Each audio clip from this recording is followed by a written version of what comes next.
Last episode ended with Harvey escaping from his old dimension and arriving in the dimension where the rest of my campaigns took place, named Arceus, and decided to embrace a new identity as the hero of the story, instead of the villain he'd played in the previous world. He spent over a century traveling the world, fighting villains and acquiring new magical items and powers. However, back in the last city dimension, it had only been a decade, and Harvey's sister had taken over the new kingdom that had sprouted up after he left.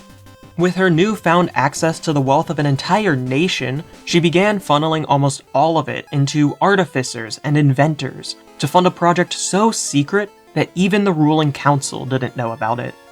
You sent that you had news? Is the machine ready? Yes. Well, no. Well, yes. Well, it's complicated. All of the components are in place, and assuming the calculations are correct, then it should be able to punch a hole between dimensions, but we haven't been able to do a test run of it yet on anything larger than a loaf of bread. We were planning on sending some people through later this week, though. Did the test run manage to succeed, at least? Well, the bread certainly didn't come back. We need to pick up the pace. Remember that he's had an entire decade head start on us. I want results by the end of this month. Just send in a report for all of the disappearances we'll need to cover up.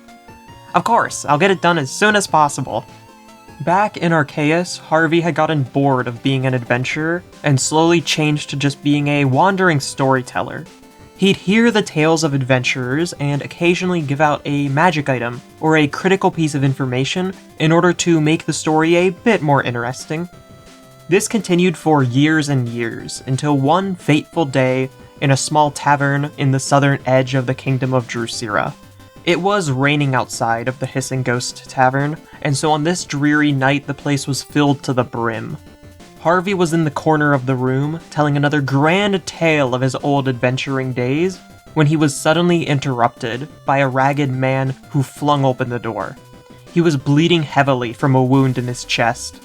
"Anybody, please, the Temple of Ozin needs help. Swarms of horrific fiends have attacked, saying they're looking for the Fang or something like that. I don't know how..." The man collapsed dead before he could finish talking. Most of the villagers left it be, except for a group of 6 people who were passing through the town and had stopped in the Hissing Ghost for the night. 4 of them immediately ran out the door into the stormy darkness and started sprinting towards the temple to help, but 2 of them came over to Harvey instead. "Hiya, I'm Guppy. It sounds like you know a lot about history. Do you know what the Fang could be?"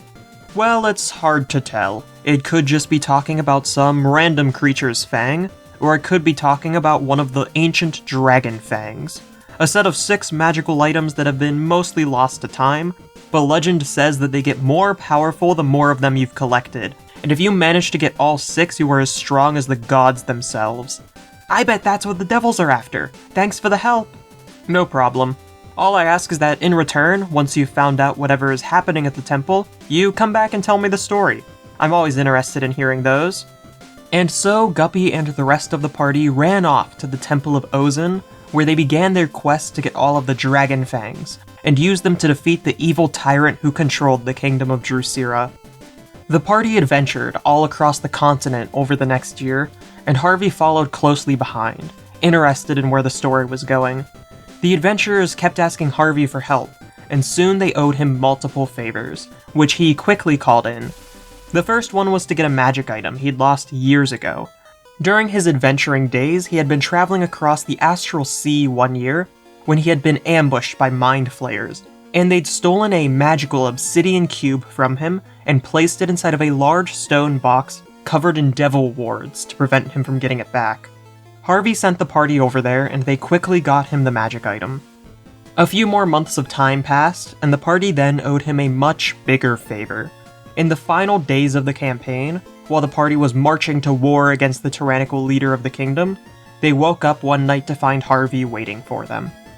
"Oh, hello there. I'm glad you finally woke up. I was worried I'd be waiting here till sunrise." "Drop the pleasantries. What do you want?" "Of course, I'd never dare waste the time of my good friend Creed now, would I? I'm here to call in my next favor."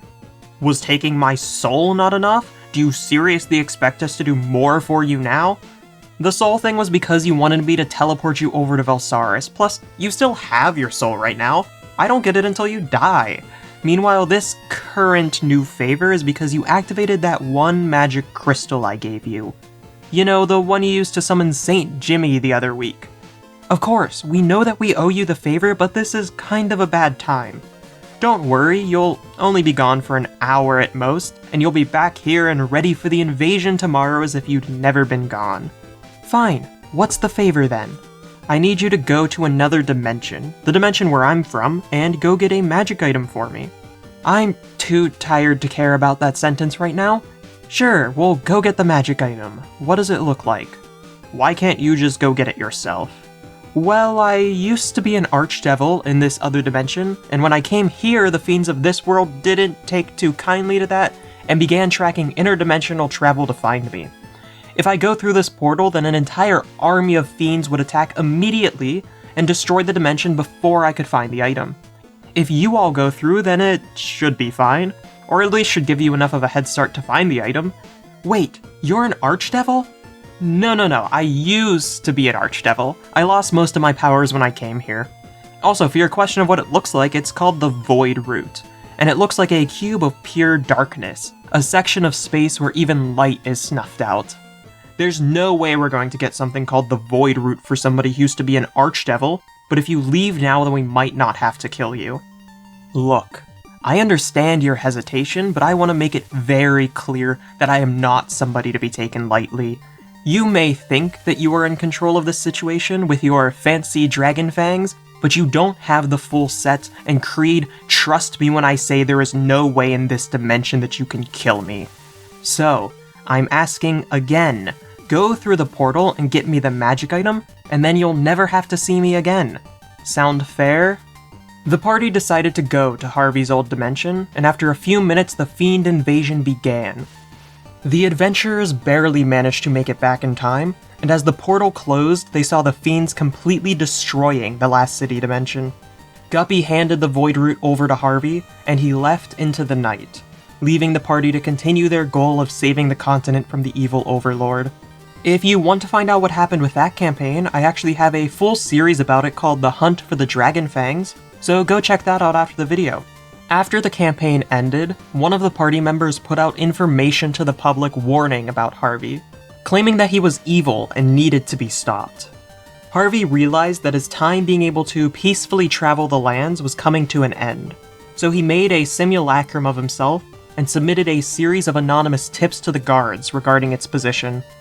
This led to the simulacrum being caught and publicly executed in the main square of the capital of the kingdom. Now, the entire world thought he was dead, and he was free to move around as he wanted. So, he dropped any pretense of pretending to be the hero, and began setting up his biggest plan yet, which required all of the items the party had given him, but the most important of which was the Void Root. However, that's going to have to wait until the next episode, so don't forget to subscribe so you won't miss that when it gets uploaded.